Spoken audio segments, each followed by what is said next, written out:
माँ Ramchandi fast gate पुराणा fast gate ये नुआ फास्ट गेट एवं तैयारी भी चली पछकू टे आशुतोष गला आशुतोष जाऊँगी बहुत भी लोक होती फास्ट गेट टे कम लोक जना पड़ी भितर बहुत लोक होते दौड़ी भी बुकिंग हो जाए दौड़ी किसी खेलिया ना कालिया आसीगला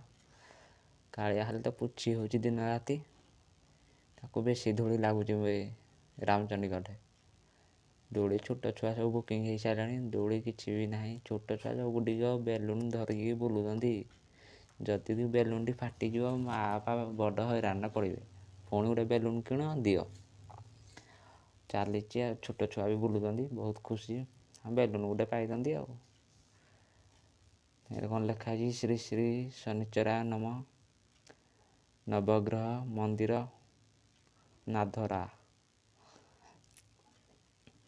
भितर जा भितर गले जाना भितर यज्ञ पाठ भी चली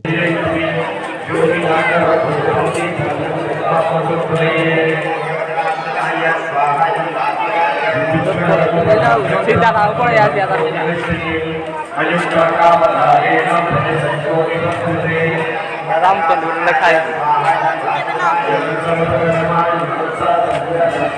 सीधा हो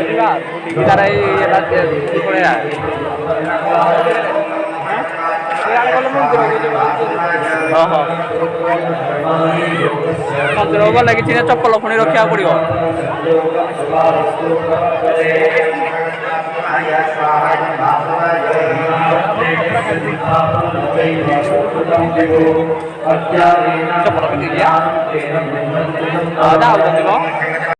माँ गढ़े सब वर्ष मकर टाइम रे यज्ञ हुए यज्ञ देखु कलसी 2000 पाखाई बोधे कलसी थी ना कौन देखा बहुत कलसी कलसी यात्रा भी बहुत लेडीज मैंने जाते आउ सब वर्ष मकर 14 तारिख यज्ञ हुए आपण मैंने माँ रामचंडी पुरी रे देखिथिबे बाकी मु पुरी कथा तो कही परिबिनी ये आम नाधरा रामचंडी केतବେଳେ आसतु बुलतु आउ नाधरा रामचंडी रे एति गोटे जिनस मानसिंह 21 दिन 51 दिन पूरण होता है नना मान पचारि से भी कहते आउ मानसिंह लोक माछ भोग ही मानसिंह करती माछ आपण मैंने माछ मानसिंह ही रखिपारे फलमूल मानसिंह हो न था कि आपणकर सक्सेस किसी हो न था ये जो नाधरा रामचंडी माँ गटे सब माछ भोग लगी था संक्रांति बड़ बड़ संक्रांति केतेटा छाड़ी दिखती ना सब माछ भोग लगी था नना को थे पचारि नना कहते आपण मैंने जिते भी मानसिंह रखुनी मनक सब माछ लगेबार मानसिंह रखिथे फल भोग के मानसिंह रखि नथिबे आउ देखु यज्ञ मंडप बहुत लेडीज बसते लेडीज मैंने सब कलसी यात्रा कर जाते आउ यज्ञ बहुत धूमधाम भी चली बहुत बड़ आकार यज्ञ चली बहुत बड़ एरिया नाधरा रामचंडी गूगल रे सर्च करदेवे नाधरा रामचंडी लोकेशन हूँ ढेंकानाल डिस्ट्रिक्ट गुड़ियाकाटणी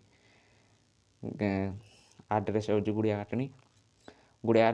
टिके पछू पड़े आसवे हल्दिया गेट गोटे अच्छी हल्दिया गेट भितर को आप सीधे सीधे पलैबे लोकेशन मुझे डिस्क्रिप्शन देदेवी किसी व्यस्त हवा दरकार नहीं लोकेशन देदेवी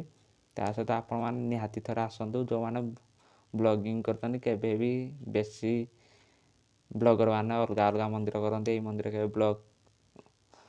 करते से प्राय जानी न था ये ठाकुर बहुत प्रसिद्ध माँ रामचंडी आपने आसतु देखु ये जो सप्तफेणी टिकी टिकी आपण मानक देखा जाऊ पाखक नहीं जाऊँगी जो सप्तफेणी अच्छा तले देखो कला पत्थर गोटे अच्छी ये कला पत्थर हूँ माँ रामचंडी को बस कर दे था कि खाई दे था मुझे ठीक से जानी लोक कहते खाईदेवाई आसला बोली କଳା ପଥର, ସେଇପାଇଁ ମା ରାମଚଣ୍ଡୀ ତାଙ୍କୁ ପୁରା ପଥର କରିକି ରଖିଦେଇଥିଲେ। ସେ ଗୋଟେ ମଣିଷ ରୂପରେ ନେଇକି ଆସିଥିଲେ କି କ'ଣ ମୁଁ ଠିକ୍ ସେ ଜାଣିନି, ବାକି ଖାଇବା ପାଇଁ ଆସିଥିଲେ ତାଙ୍କୁ, ସେଇଥିପାଇଁ ପଥର କରି ବାହାରେ ତାଙ୍କୁ ରଖିଦିଆହେଇ ତାଙ୍କୁ ଭିତରକୁ ଏଣ୍ଟ୍ରି କରାହେଉନି।